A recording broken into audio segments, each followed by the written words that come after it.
નમસ્કાર મારા વાલા દર્શક મિત્રો, દેશ વિદેશમાં વસતા મારા દરેક દર્શક મિત્રોને હર હર મહાદેવ અને જય સ્વામિનારાયણ. મિત્રો, આજના વિડીયોમાં આપણે નારિયેળના પાણી વિશે વાત કરવાના છીએ. એની અંદર કયા પોષક તત્વો રહેલા છે, આપણને કયા કયા ફાયદા આપે છે, કેટલી માત્રામાં પીવું જોઈએ, કયા સમયે પીવાથી વધુ ફાયદો થાય, વધુ પડતું પીવાથી કયા કયા નુકસાન થાય, અને શું ડાયાબિટીસના લોકોએ નારિયેળ પાણી પી શકે કે ન પી શકે, એ બધા જ પ્રશ્નોના જવાબ આપવાનો હું પ્રયત્ન કરીશ. તો તમે મારો વિડીયો છેલ્લે સુધી જોજો. મિત્રો, વાત કરીએ તો ઉનાળામાં નાળિયેર પાણી કોઈ વરદાનથી ઓછું નથી. તે માત્ર તરસ छिपावતું નથી, પરંતુ અનેક જરૂરી પોષક તત્વોનું પાવર હાઉસ કહેવામાં આવે છે. નાળિયેર પાણી પોતાની અનોખી મીઠાશ અને અદ્ભુત હાઇડ્રેટિંગ ગુણોના કારણે એક ટ્રેન્ડિંગ પીણું બની ગયું છે. તે તમામ મિનરલ્સ અને ઇલેક્ટ્રોલાઇટ્સથી ભરપૂર છે, જે હાર્ટથી લઈને કિડની સુધી સમગ્ર શરીર માટે ખૂબ જ ફાયદાકારક છે. મિત્રો, વાત કરીએ તો નેશનલ લાઇબ્રેરી ઓફ મેડિસિનમાં પ્રકાશિત થયેલા એક અભ્યાસ મુજબ નારિયેળ પાણી શરીરને ડિહાઇડ્રેશનથી બચાવવાનું કામ કરે છે. બીજી વાત કરીએ તો જર્નલ ઓફ ફાર્માસ્યુટિકલ રિસર્ચ ઇન્ટરનેશનલમાં પ્રકાશિત થયેલા એક અભ્યાસ મુજબ નારિયેળ પાણી પોષક તત્વોનો ભંડાર છે. તે શરીરને અંદરથી મજબૂત બનાવે છે, સાથે જ ત્વચા અને વાળ માટે તો ખૂબ જ ફાયદાકારક છે. તેમાં antibacterial, antifungal, antiviral, anti diabetic, antioxidant અને એન્ટી ઇન્ફ્લેમેટરી ગુણો છે. એટલે કે સોજાને દૂર કરવાનું પણ કામ કરે છે. તો ચાલો મિત્રો, આજના વિડીયોમાં આપણે વાત કરીએ કે નાળિયેર પાણી પીવાના ફાયદાઓ વિશે. સાથે સાથે શું વધુ પડતું નાળિયેર પાણી પીવાથી કયા કયા નુકસાન થઈ શકે, અને કોણે નાળિયેરનું પાણી ન પીવું જોઈએ. મિત્રો, પહેલા આપણે વાત કરશું કે નાળિયેર પાણીમાં કયા કયા પોષક તત્વો રહેલા છે. મિત્રો, United States department of agriculture અનુસાર નાળિયેર પાણીમાં potassium, sodium, magnesium, calcium, phosphorus, zinc, manganese અને કાર્બોહાઈડ્રેટ સહિત ઘણા પોષક તત્વો જોવા મળે છે, જે શરીર માટે ખૂબ જ જરૂરી છે. હવે આપણે વાત કરીએ કે એક કપ એટલે કે 240 ગ્રામ નાળિયેરના પાણીમાં કેટલા પોષક તત્વો હોય છે. તો મિત્રો, એની વાત કરીએ તો તેની અંદર પાણી 228 ગ્રામ, કાર્બોહાઈડ્રેટ્સ 8.9 ગ્રામ હોય છે, ફાઈબર 2.64 ગ્રામ હોય છે, પ્રોટીન 1.73 ગ્રામ હોય છે, સુગર 6.26 ગ્રામ હોય છે.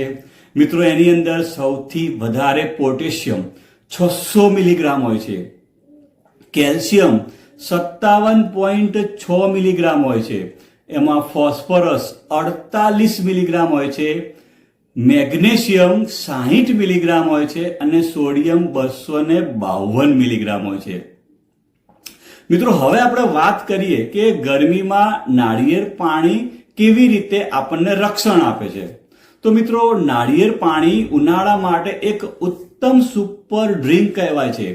તડકામાં પરસેવાથી શરીરમાં સોડિયમ, પોટેશિયમ, મેગ્નેશિયમ જેવા મહત્વપૂર્ણ ઇલેક્ટ્રોલાઇટ્સ નીકળી જાય છે, અને નાળિયેરનું પાણી આ ઇલેક્ટ્રોલાઇટ્સનો કુદરતી અને સમૃદ્ધ સ્ત્રોત કહેવામાં આવે છે, જે શરીરમાં ઇલેક્ટ્રોલાઇટ સંતુલન જાળવવામાં મદદ કરે છે.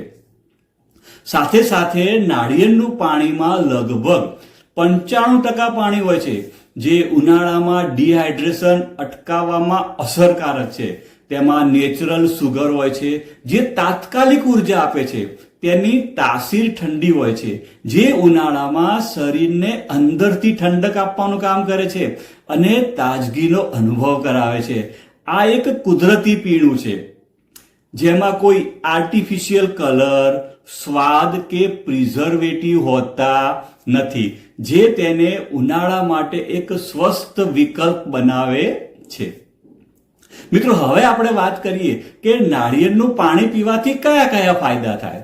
તો મિત્રો, નાળિયેર પાણીમાં રહેલું પોટેશિયમ બ્લડ પ્રેશરને નિયંત્રિત કરવામાં અને હૃદયનું સ્વાસ્થ્ય સારું રાખવામાં મદદરૂપ થાય છે. તેમાં એન્ટીઓક્સિડન્ટ હોય છે, જે શરીરને ફ્રી રેડિકલથી થતા નુકસાનથી બચાવવામાં મદદ કરે છે. નાળિયેર પાણી શરીરમાંથી ઝેરી તત્વો બહાર કાઢે છે, જેનાથી પથરી થવાનું જોખમ ઓછું થાય છે. મિત્રો, તે પેટ માટે હળવું છે અને પાચન સુધારવામાં મદદ કરી શકે છે. તેમાં હાજર ઇલેક્ટ્રોલાઇટ્સ અને કાર્બોહાઈડ્રેટ્સ શરીરને કસરત પછી ઝડપથી સ્વસ્થ થવામાં મદદ કરે છે.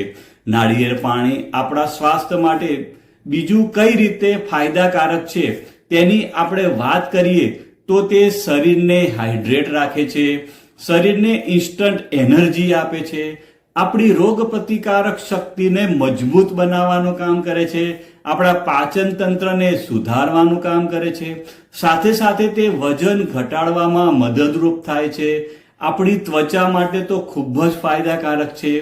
હાડકાં અને સ્નાયુઓને મજબૂત બનાવવાનું કામ કરે છે, બ્લડ પ્રેશરને નિયંત્રિત રાખવાનું કામ કરે છે, કિડની અને યુરિનરી ટ્રેક્ટને હેલ્ધી રાખવાનું કામ કરે છે, અને સાથે સાથે આપણા શરીરને ડિટોક્સ રાખવાનું કામ કરે છે.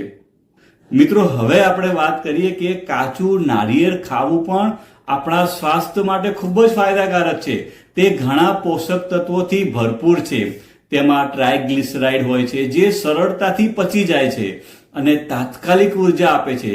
કાચા નાળિયેરમાં સારી માત્રામાં ફાઇબર હોય છે, જે પાચન તંત્રને સ્વસ્થ રાખવામાં અને બ્લડ સુગર લેવલને નિયંત્રિત કરવામાં મદદ કરે છે. તેમાં થોડી માત્રામાં પાણી પણ હોય છે, જે શરીરને હાઇડ્રેટ રાખે છે. જો કે કાચા નાળિયેરમાં કેલરી અને ચરબીનું પ્રમાણ વધુ હોય છે, તેથી તેનું સેવન મર્યાદિત માત્રામાં કરવું જોઈએ. મિત્રો, હવે પ્રશ્ન એ થાય કે વધુ પડતું નાળિયેર પાણી પીવાથી શું નુકસાન થાય. મિત્રો, સામાન્ય રીતે આપણે વાત કરીએ તો નાળિયેરનું પાણી પીવું તો આપણા સ્વાસ્થ્ય માટે ખૂબ જ ફાયદાકારક છે, પરંતુ વધુ પડતું પીવાથી કેટલીક સંભવિત આડઅસરો પણ થઈ શકે છે. નાળિયેર પાણીમાં પોટેશિયમનું પ્રમાણ વધુ હોય છે. તેવામાં જે લોકોને કિડની સંબંધી સમસ્યાઓ છે, તેમણે વધુ માત્રામાં નાળિયેરનું પાણી પીવાનું ટાળવું જોઈએ અને ડોક્ટરની સલાહ લઈને જ પીવું જોઈએ. કેટલાક લોકોને વધુ પડતું નાળિયેર પાણી પીવાથી પાચન સંબંધિત સમસ્યાઓ થઈ શકે છે. નાળિયેર પાણીમાં નેચરલ સુગર હોય છે. વધુ પડતું પીવાથી બ્લડ સુગર લેવલ વધી શકે છે. કેટલાક લોકોને નાળિયેર પાણીથી એલર્જી પણ હોઈ શકે છે. અને જે લોકોને બીપી ઓછું રહેતું હોય એ લોકોએ ડોક્ટરની સલાહ લઈને જ નાળિયેરનું પાણી પીવું જોઈએ. મિત્રો, હવે પ્રશ્ન એ થાય કે દિવસમાં કેટલું નાળિયેરનું પાણી પીવું સલામત છે. મિત્રો, વ્યક્તિના સ્વાસ્થ્ય અને શારીરિક ક્ષમતા પર આધાર રાખે છે. સામાન્ય રીતે સ્વસ્થ વ્યક્તિ માટે દિવસમાં 1 ગ્લાસ નાળિયેર પાણી પીવું સલામત અને ફાયદાકારક માનવામાં આવે છે. મિત્રો, હવે પ્રશ્ન એ થાય કે શું ડાયાબિટીસના દર્દીઓ નાળિયેર પાણી પી શકે? તો મિત્રો, એનો જવાબ એ છે કે ડાયાબિટીસના દર્દીઓ મર્યાદિત માત્રામાં નાળિયેર પાણી પી શકે છે. જો કે તેમણે પોતાના બ્લડ સુગરનું નિરીક્ષણ કરતા રહેવું જોઈએ. ડાયાબિટીસના દર્દીઓએ નાળિયેર પાણી પીતા પહેલા એકવાર ડોક્ટરની સલાહ અવશ્ય લેવી જોઈએ. મિત્રો, હવે પ્રશ્ન એ થાય કે નાળિયેરનું પાણી કોણે ન પીવું જોઈએ? મિત્રો, વાત કરીએ તો નાળિયેરનું પાણી તો બધા જ લોકો માટે સલામત છે, પરંતુ કેટલાક લોકોએ તેને પીવાનું ટાળવું જોઈએ. નાળિયેર પાણીમાં પર્યાપ્ત માત્રામાં પોટેશિયમ હોય છે, જે કિડનીના રોગથી પીડિત લોકો માટે સમસ્યાનું કારણ બની શકે છે. જેમને નાળિયેર પાણીથી એલર્જી હોય તેમણે તે બિલકુલ ન પીવું જોઈએ. સાથે સાથે સગર્ભા અને સ્તનપાન કરાવતી સ્ત્રીઓ અને જે વ્યક્તિ કોઈ પણ દવા લઈ રહી છે અથવા જેમણે તાજેતરમાં સર્જરી કરાવી છે તેમણે નાળિયેર પાણી પીતા પહેલા ડોક્ટરની સલાહ લેવી જોઈએ. જે લોકોનું બીપી લો રહેતું હોય તેમણે પણ ડોક્ટરની સલાહ લઈને જ નાળિયેર પાણીનું સેવન કરવું જોઈએ. મિત્રો, મને વિશ્વાસ છે કે આ વિડીયોના માધ્યમથી તમે કંઈક નવું શીખ્યા હશો. અને જો તમને મારો વિડીયો સારો લાગ્યો તો લાઈક કરવાનું ભૂલતા નહીં. ફરીથી મળીશું એક નવા ટોપિક સાથે. ત્યાં સુધી સ્વસ્થ રહો અને મસ્ત રહો. આવજો મિત્રો, બાય બાય, આવજો.